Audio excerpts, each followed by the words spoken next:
অবস্থান, আর প্রথাই ধর্মকে ধরে রাখা দায়িত্ব বহন করে, এটা সত্যি। কিন্তু কেবল প্রথাকেই কি ধর্ম বলে?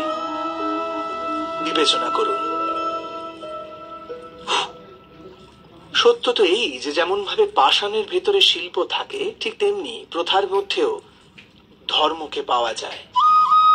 এই পাথরের মধ্যেও শিল্প আছে। এই পাথরটাই শিল্প নয়। শিল্প ফুটিয়ে তোলার জন্য পাথরকে ভাঙতে হয়, অনাবশ্যক অংশগুলিকে কেটে বাদ দিতে হয়। ঠিক সেইভাবেই প্রথার মধ্যে ধর্মকে খুঁজে বার করতে হয়। যেমন ভাবে ইন্দ্র পূজার প্রথা ত্যাগ করে গোবর্ধন পূজার ধর্ম আরম্ভ না যদি হতো, যাদবেরাও তাদের মুক্তির পথ খুঁজে পেত না। অর্থাৎ প্রথা পালনে যে বেশি গোঁড়ামি করে, ধর্ম থেকে সে বঞ্চিত হয়ে যায়।